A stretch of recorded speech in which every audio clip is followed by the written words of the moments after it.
이스라엘에게는 유월절이라는 큰 명절이 있었습니다. 유월절은 그렇습니다. 과거 이 애굽의 종살이에서 해방되고 또 약속의 땅 가나안 땅에서 이 새 삶을 살게 된 것을 감사하고 찬양하는 그런 큰 절기죠. 그래서 예루살렘에 모여서 성에 모여서 다 함께 축하하고 또 기뻐하는 그러한 절기입니다.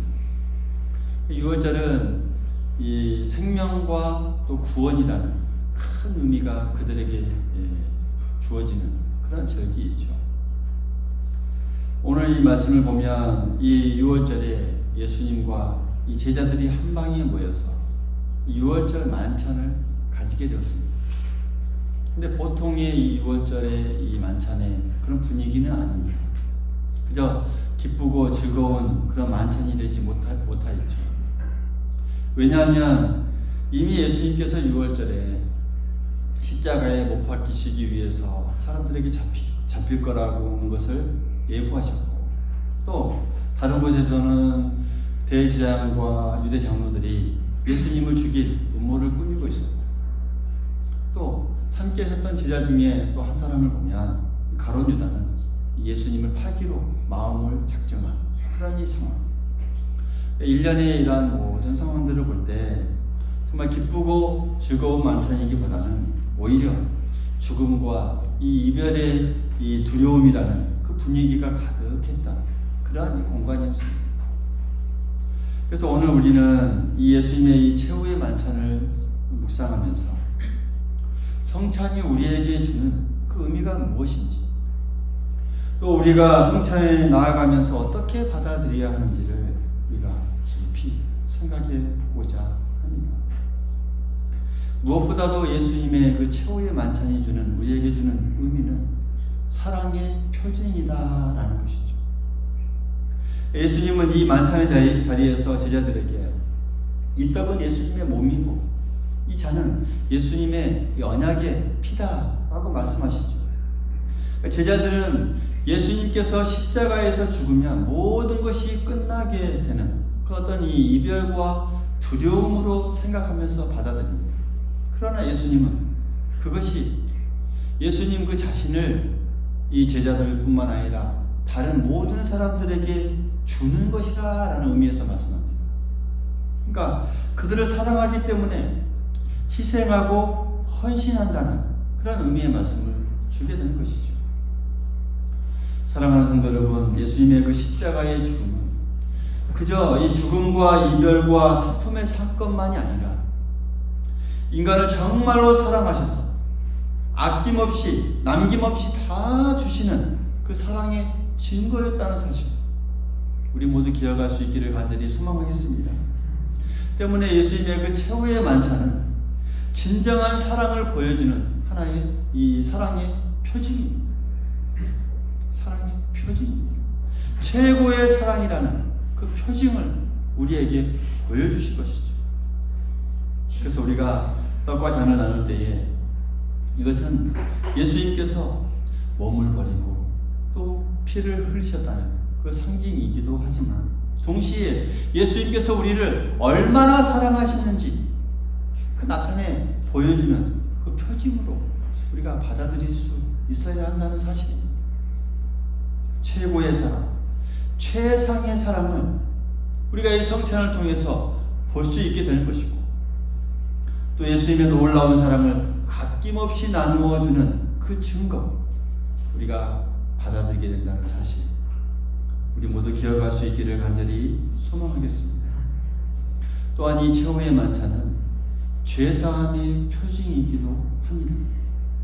29절의 말씀을 보면 이것은 죄사함을 얻게 하려고 많은 사람을 위하여 흘리는 바 나의 피, 곧 언약의 피니라 라고 말씀합니다.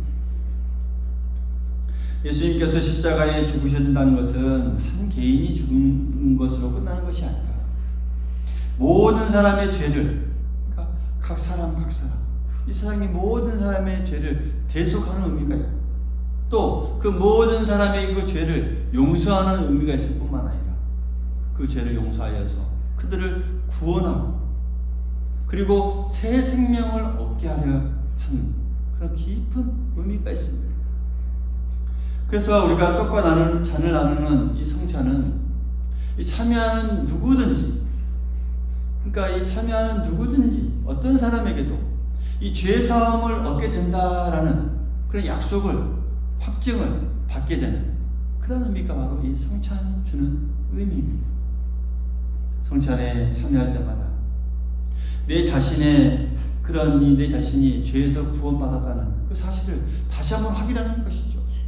죽을 수밖에 없고 멸망으로 빠질 수밖에 없는, 지옥으로 빠질 수밖에 없는 나의 죄, 그 모든 죄를 주님께서 용서해 주셨다는 사실, 다시금 확인하고 또 확인하고 확신하는 것이죠. 그 성찬은 우리가 눈으로 보는 하나의 표징입니다. 그러니까 눈에 보이는 유해적인 은혜의 표징에 우리가 참여함으로 내가 죄사함을 받았구나 라는 그 언약의 표징을 이 성찬을 통해서 발견하게 되는 것이죠. 내가 이제까지 내가 이 모든 나의 모습이 이 죄사함을 받았구나 라는 것을 이 떡을 나누고 잔을 나누면서 내가 그것을 보는 것이죠. 우리가 구원받을 백성이고 새 생명을 얻을 그 백성이라는 것을 다시 한번 확증하는 것입니다. 우리는 어떻습니까? 연약하여서 어떻게 보면 날마다 또 죄의 유혹과 시험에 흔들리면서 살아가는 게 또 우리들의 현실이기도 합니다. 그러나 떡과 잔을 받을 때에 그 다시 한번 깨닫게 되는 것이죠. 예수님께서 십자가에 죽으심으로 이 죄를 사하시고 구원하셨다는 그 사실을 다시 한번 내가 확인하고 다시 한번 일어서고 견고히 할 수 있는 우리의 이 믿음의 이 모습, 또 다시 한번 세워지는 그 믿음의 모습이 된다는 사실, 우리 성찬을 통해서 다시 한번 확신할 수 있기를 간절히 소망하겠습니다. 또한 이 최후의 이 만찬은 예수 그리스도와 연합되는 것을 우리에게 보여줍니다. 연합되는. 그러니까 예수님께서 떡과 잔을 우리에게 주시면서 받아 먹으라, 너희가 다 이것을 마시라 라고 말씀합니다. 떡과 잔을 받아 먹을 때에 그것은 예수님께서 십자가에 죽으셔서 나의 죄를 사하시고 나를 죽음에서 구원하셔서 새 생명을 얻게 하신 그 놀라운 사랑을 믿음으로 우리가 받아들이는 사건이 되는 것이죠. 그래서 거기서부터 예수 그리스도의 사랑을 받아들이게 됩니다. 그 모든 사랑을 받아들이게 됩니다.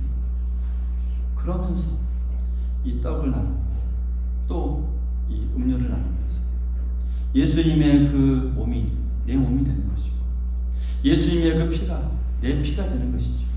그래서 예수님과 하나가 되는, 연합되는 사건이 일어나게 됩니다. 하나 되는 그 사건이 바로 이 성찬을 통해서 다시 한번 일어나게 됩니다. 최후의 만찬을 통해서 이 제자들과 그러한 하나가 되는, 연합되는 그 역사를 보여주시는 것처럼 그 전통에 따라 오늘날까지 이어지는 그 성찬이 또 다시 한번 그 당시에 2000년 전에 있었던 그 예수님과 제자들과의 연합되는 그 사건이 오늘날 우리에게 이 성찬을 통해서 다시 한번 일어나게 되는 것이죠. 예수 그리스도와의 이 친밀하게 교제하는 방법이 여러 가지 있습니다만 그 가운데 가장 강력한 방법이 바로 이 성찬입니다. 그래서 떡과 잔을 받을 때에 우리가 예수님께서 나를 얼마나 사랑하셨는지 그 사랑을 받아들이고 이제 그때부터 다시 한번 또 주님과 동행하는 삶을 살게 되는 것이죠. 그래서 성찬은 또 하나의 이 영적인 양식이다라고 말을 하기도 합니다. 성찬을 통해서 놀라운 은혜를 받아서 그때부터 견고하고도 풍성한 영적인 이 삶을 살게 되는 다시 한 번의 이 시작점이 바로 이 성찬인 것이죠. 장로교를 시작한 이 칼빈이라는 분이 있습니다. 아주 유명한 분이죠. 중세 기독교의 지금의 어떻게 보면 이 장로교를 이끌고 기초를 다진 인물입니다. 또 이분이 쓴 이 기독교 강요라고 하는 이 책에 보면 우리가 받는 은혜들을 크게는 세 가지로 정리합니다. 성도들이 받는 은혜들이 무엇일까? 어떤 걸 통해서 이 은혜를 받게 되나? 어떤 경로를 통해서 받게 되나? 그것을 알려주는 것. 크게 세 가지로 나누는데 그 중에 첫 번째가 이 말씀. 우리가 하는 거는 말씀이죠. 자주 보면. 그래서 주님께서 우리에게 이 말씀을 주셨고 또 이 말씀으로 가르치고 또 말씀으로 지도하죠. 그러니까 예배 때마다 설교를 통해서 가르치고 또 우리가 뭐 성경 공부를 하거나 또 우리 각자 개인이 또 성경을 읽을 때마다 그 말씀을 통해서 주님께서 우리에게 가르치시고 지시하는 것을 우리는 그때 받게 되는 말씀을 통해 받게 되는. 그리고 두 번째는 이 성례입니다. 성례. 그러니까 말씀은 우리가 글을 읽거나 듣는 것으로만 거기서 끝나지만 이 성찬, 이 성례는 우리가 직접 경험합니다. 그러니까 직접 눈으로 보고 2000년 전에 예수님과 제자의 그 현상, 그 어떤 상황들 우리가 직접 보고 또 우리의 감각으로 우리가 경험합니다. 맛을 보기도 하고 눈으로 보기도 하고 그래서 우리의 모든 오감을 통해서 느끼는 게 바로 이 성찬입니다. 그래서 우리가 모든 감각을 통해서 그 말씀이 이제는 하나님께서 우리에게 주어진 큰 은혜라는 것을 다시 한번 확증하게 되는 것이 바로 이 성찬입니다. 그리고 세 번째로 우리에게 주시는 은혜는 성령입니다. 성령께서 강력하게 우리에게 빛을 비춰주실 때에 우리의 어떤 이 지성과 또 마음이 성령의 이 빛으로 비추심을 받게 됩니다. 그래서 우리의 마음을 여셔서 말씀과 성례가 우리에게 들어오게 하시는 것. 그 역할이 바로 성령께서 하시는 거예요. 그래서 우리가 이 말씀을 읽고 들을 때에 단순히 우리의 지식으로만 동원한다면 지식만 동원한다면 그것은 우리에게 큰 은혜가 될 것이 없다는 것이죠. 또 우리가 성찬을 받을 때도 그렇습니다. 우리의 어떤 이 손과 눈과 미각만 동원한다면 우리에게 어떤 은혜가 될 것이 없습니다. 거기에 뭐가 있어야 됩니까? 성령께서 비추시고 성령께서 역사하시고 성령께서 감동 감화하시면 그 말씀과 그 성찬을 우리가 놀라운 은혜로 받아들이게 됩니다. 거기서부터 놀라운 하나님의 사랑과 이 은혜를 경험하게 되는 놀라운 역사적인 순간이 된다라는 사실이죠.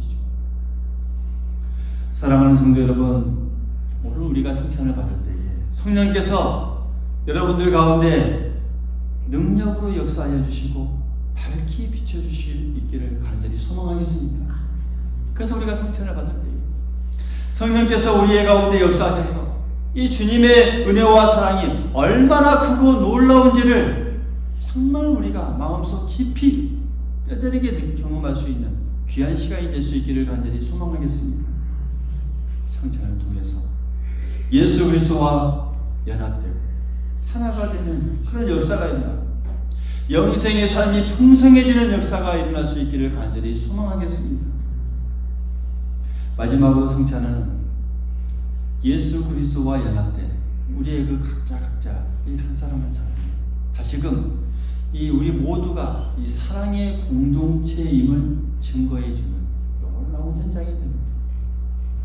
그러니까 성찬을 통해 우리들은 예수 그리스도의 이 한 몸에 참여합니다. 그때부터 우리 모두는 어떻습니까? 이제는 한 몸이 되는 것입니다. 그러니까 성찬을 통해 우리 자신의 몸을 우리 각자에게 예수님의 그 몸을 우리 각자에게 주셔서 우리는 완전히 하나가 됩니다. 주님과 하나가 되고 또 주님과 한 몸이 이루어지게 됩니다. 따라서 이 성찬을 참여하는 우리 모두는 어떻습니까? 이제는 한 몸, 한 지체가 된다는 것이죠. 한 공동체가 된다는 것이죠. 주님의 놀라운 사랑을 받은 사람들이 한 몸 된 그 사랑하는 형제 자매들임을 확인하고 또 연합된 공동체임을 증거하는 것이 바로 성찬임을 우리 모두 믿을 수 있기를 간절히 소망하겠습니다. 그러면 한 몸이 됐다, 한 공동체가 됐다라고 할 때는 거기에는 어떠한 분열도 어떠한 불화도 침입하지 못하는 그런 이 공간이 됩니다. 그래서 우리가 진정한 성찬의 은혜가 우리에게 있다는 것은 그곳에부터 진정한 이 하나의 역사가 이루어지게 되는 거고, 거기서부터 불화나 이 분열이 어떤 것도 침범하지 못하는 그런 상태가 되는, 공동체가 되는 그런 상태가 된다라는 것을 우리가 모두 알 수 있기를 간절히 소망하겠습니다. 이것이 바로 참된 성찬의 역사를 통해서 나타나는, 우리에게 보여주는 이 증거입니다. 사랑하는 성도 여러분, 예수님은 이 죽음과 이별의 슬픔과 또 두려움을 사랑과 은혜로 바꾸셨습니다. 이 최후의 만찬을 통해서 예수님은 이 성찬을 통해서 본인 자신의 온전히 내어 주셨습니다. 그 성찬을 받은 이 사람들로 하여금 놀라운 주님의 사랑을 경험케 하셨습니다. 죄사함을 받고 구원받아서 새 생명을 얻는 그 약속을 경험케 하셨습니다. 오늘 우리가 이 성찬을 받을 때에 성령께서 우리의 모든 이 가운데 함께하여 주셨어요. 예수 그리스도의 사랑을 깊이 경험할 수 있는 귀한 시간이 될 수 있기를 간절히 소망하겠습니다. 떡과 잔을 받을 때에 예수 그리스도의 고난을 회상하며 그 고난 속에 담겨져 있는 그 주님의 깊은 사랑을 받아들이고 그 사랑을 내가 경험하게 되는 것이죠. 우리 각자가 경험하게 되는 것이죠. 그 놀라운 은혜를 경험하는 것입니다. 그리고는 예수 그리스도와 다시 한번 연합되고 다시 한번 하나가 되고 다시 한번 교제로 나아가게 되는 그 시작점이 되는 것입니다. 그리고 그 성찬을 참여할 때에 예수 그리스도의 사랑을 함께 받는 우리 모두가 한 형제자매요, 또 사랑하는 한 공동체로서 또 우리 교회가 사랑으로 한 몸 되는 그런 아름다운 공동체가 되어갈 수 있다는 사실, 이것을 우리가 기억하면서 우리 성찬으로 한 마음으로 함께 나아가는 우리 모두가 될 수 있기를 간절히 소망하겠습니다.